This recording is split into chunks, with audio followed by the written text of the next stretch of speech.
Okay, thank you for joining us. So I have with me today Agnes Cheng. So Agnes is the writer, director, and producer of a new movie coming out called The Grey Scar, which is talking about the issue of concretization of trails in Hong Kong. So Agnes, thank you for joining us. Thank you, Steve, for having me join this podcast. It's a pleasure. So first of all, Agnes, can you just tell us a little bit about what does concretization of trails actually mean? So as a runner myself, I know we have lots of beautiful natural trails in Hong Kong where you're running down a dirt trail with like trees or scenery around you.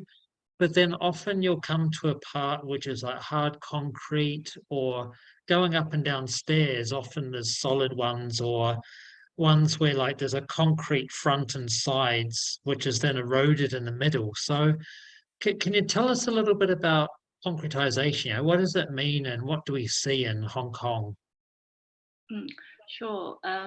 This is a topic which, to be honest, I only started learning more about and thinking more about it maybe 6, 7 years ago. Living in Hong Kong, we have sort of taken concrete for granted. It's almost everywhere around us.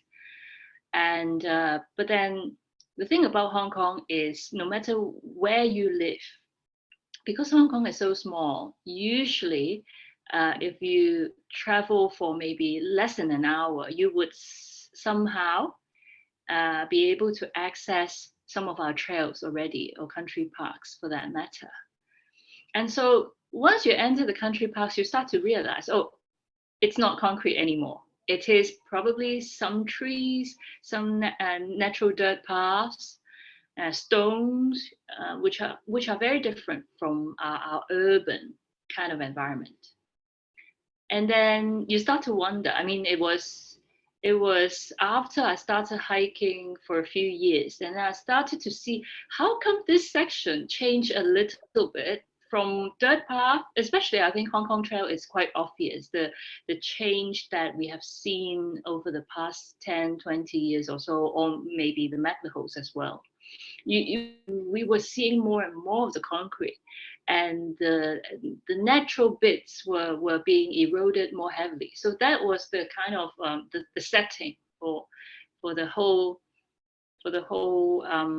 concern group thing, which probably you would like to ask a bit more later on. Certainly. So what are actually the issues with concretization? So I guess there's an environmental impact in terms of erosion.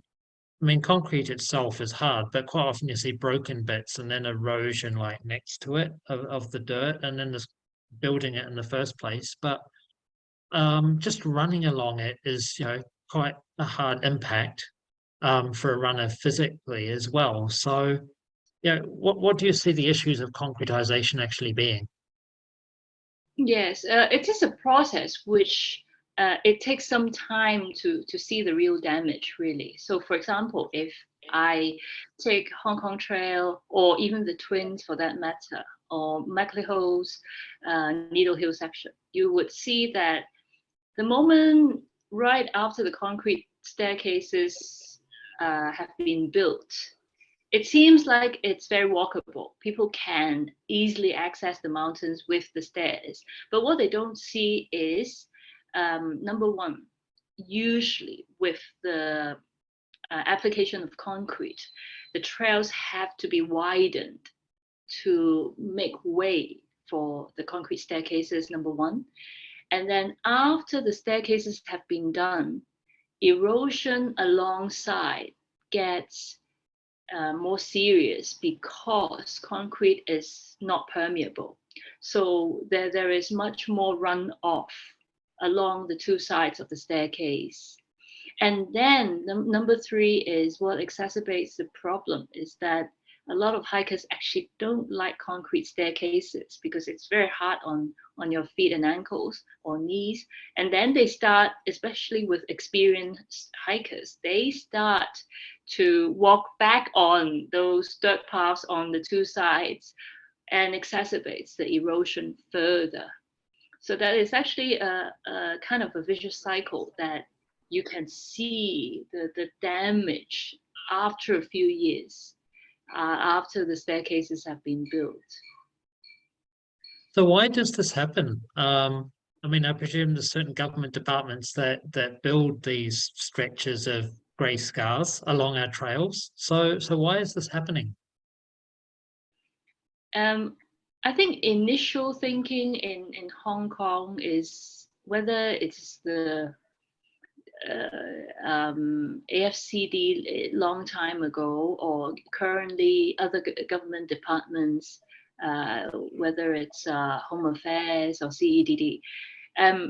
We have, for some time, we have taken for granted that concrete is probably the most durable material. So we thought there was the thinking long time ago that it is a good material used for maintenance.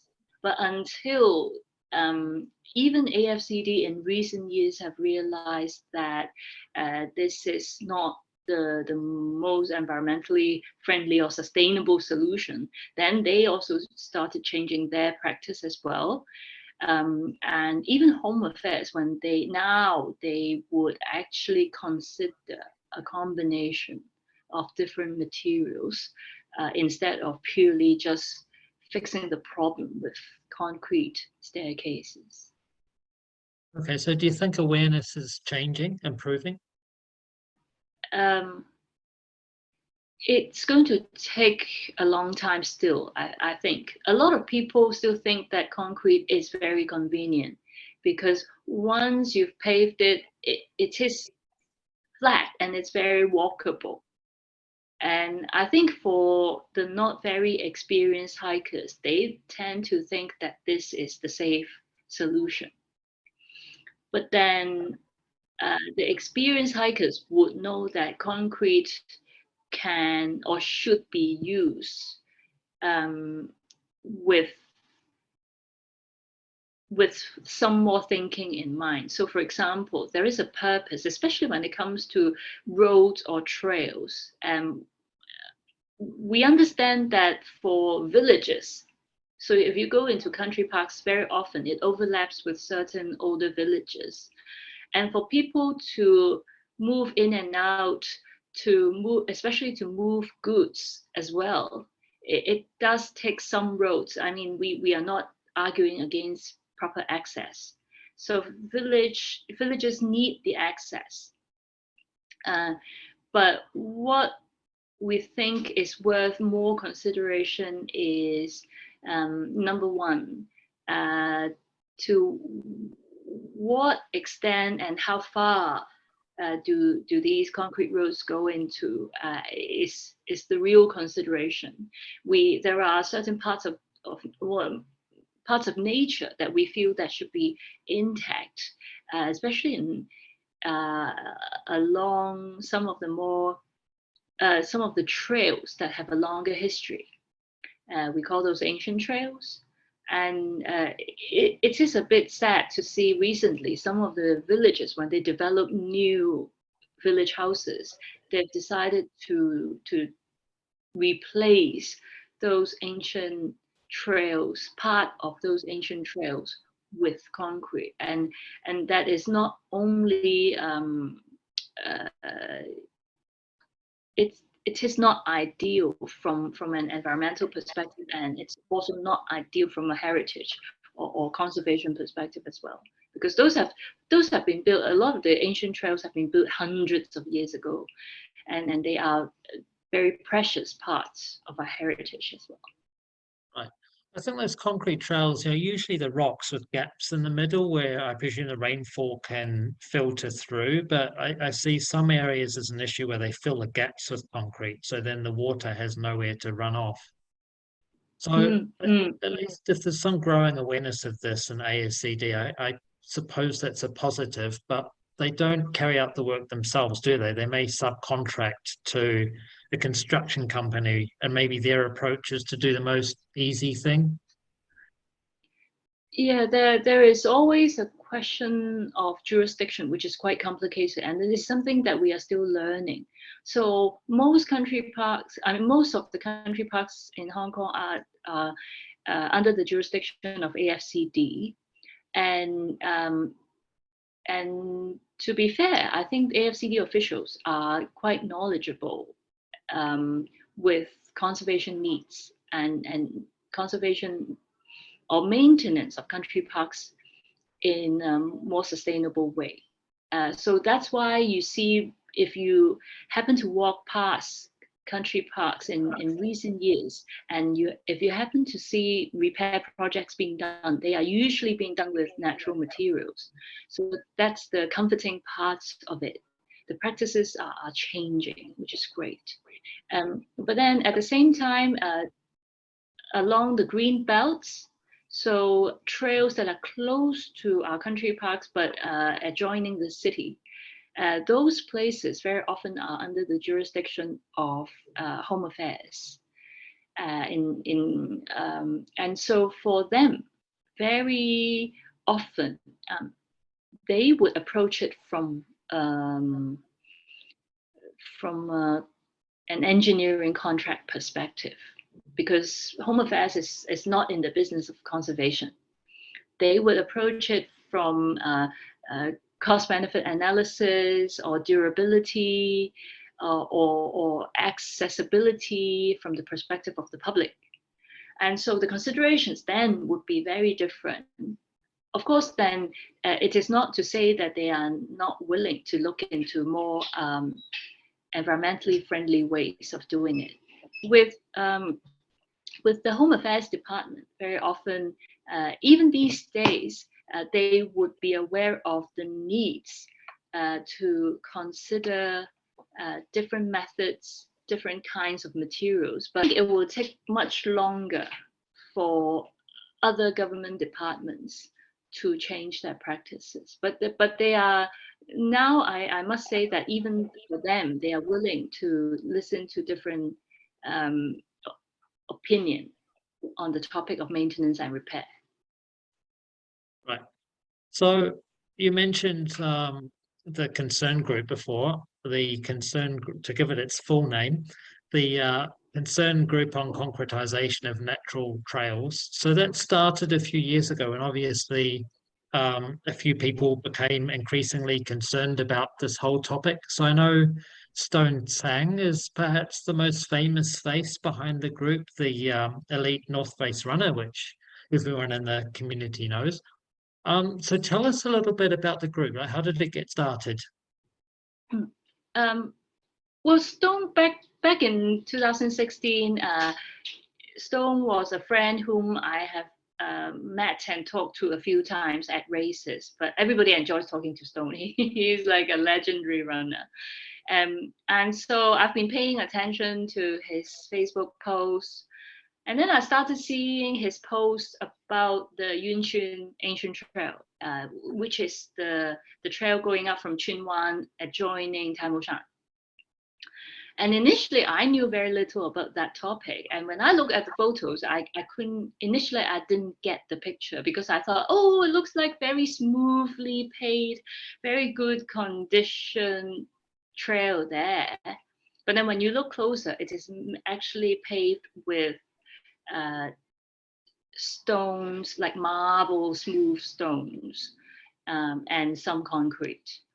And so I actually contacted Stone, and I said, oh, it is very interesting what you have written. I never realized it's that damaging for the environment, and it's not safe for the hikers either. And then I said, it is something which there really is a need to educate the public on. And so I asked him, do you have anybody helping you? It seems that you have friends helping you put up so many posts. And he said, not many. I only have 2 friends. And I said, okay, maybe I'll volunteer to be the 3rd one. And then we try to do more, including research or talking to the government, and find out more about the issue, the problem, and the solutions. And then since then, after we started the Facebook group, it has been 8,000 members and 6 years, and a humble documentary. Great. So yeah, I mean, I'm one of your 8,300 followers. So I saw last year there was a petition to, I don't know, try and stop work on a particular section of a trail. But also earlier this year, there was a post where one of you was accompanying Home Affairs Bureau and AFCD, like looking at a section on Cloudy Hill, I believe it was. So I think it started as a social media campaign, but what else does the concerned group now do? I mean, do you have a dialogue with these respective departments? Yes, every year we would meet with different government departments. Primarily, that would be AFCD and the Home Affairs. I think ever since the platform, the Facebook platform of the concerned group has been set up, the good thing is we find it quite useful to organize the opinion of the public, which we can gather on the platform. And then we would be able to initiate some discussion with the two departments in a meaningful way. And they in turn also share with us what projects are going on, what projects are in the planning, and get some views from us. There has been a very good process, positive process. Right. So are you looking for more people to get involved, or if trail runners or hikers are concerned about this, is there anything else that people can do? I think awareness and be able to express your opinion on this topic is important. We are not saying that there should only be one way. Sometimes we feel that when we put up a post, there are different stakeholders who may have different opinions. And for example, the local villager may have his or her own views on what or how this trail should be maintained, which may be different from a hiker's perspective. And then other times, there would be another situation where hikers are familiar with a certain section of a trail and they really feel that there is no need for repair. So we tend to look at all the opinion that we can find through our platform. And we would share it objectively. I mean, there are certain cases, it's about access, village access, that we would respect. And then there are cases which we feel that the repair with concrete is artificial, which can be scaled down, or sometimes it can be scrapped altogether. So we would reflect these opinion to the government departments. Right. In terms of awareness, so you just touched upon something which is coming out now, which is very important, is a short film on the whole issue called The Grey Scar. So during December, there are some screening sessions that gone running, but I understand you're hoping to have more of those as well. So tell us a little bit about the film. Like, how did that come about? The film was the culmination of our work because we've been talking to different government departments, learning about the issue. We've talked to NGOs because we were just 4 people. Initially, we were just 4 people. Now we have 5. The 5 of us, we have been talking to different stakeholders, and then we feel that maybe at some point, a more sustainable solution to the problem is to educate the public more. The more the public are educated, then they will become the voice. They will be able to also be part of the input so that government would take into consideration when it comes to future repairs.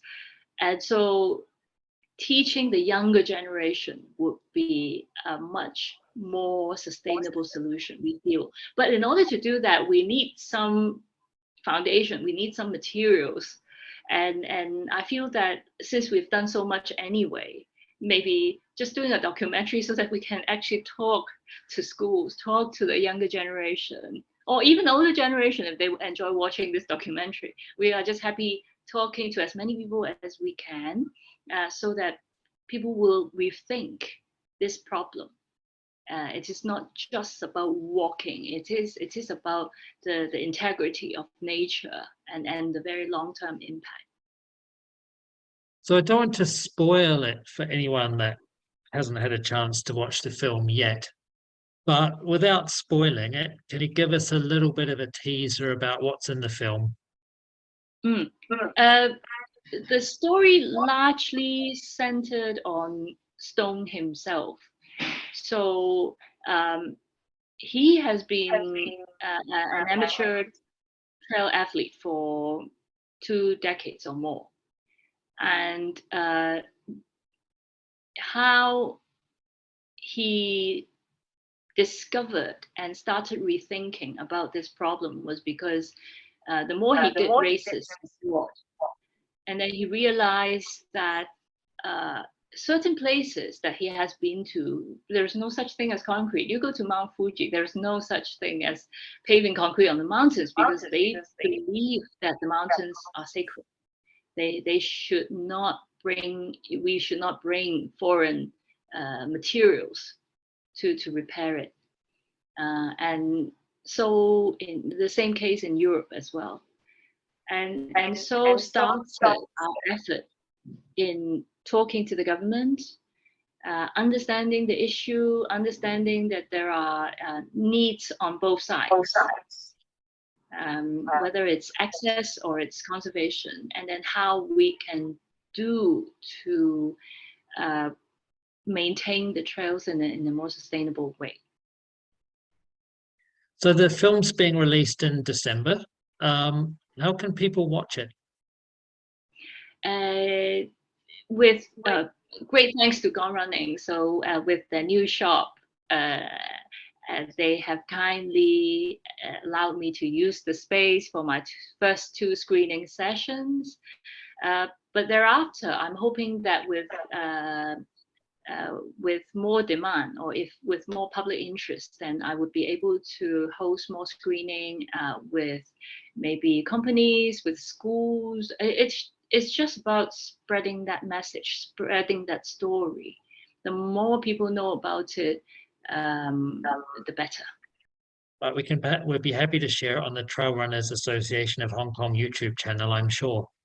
But yeah, I've seen the trailer. There is a short trailer which people can already find on the Concern Group's Facebook feed. So I'm very much looking forward to it. And I think as a trail runner in Hong Kong, it's a very worthy issue to build awareness on. So great that you've made your film and the film, and I very much look forward to watching it.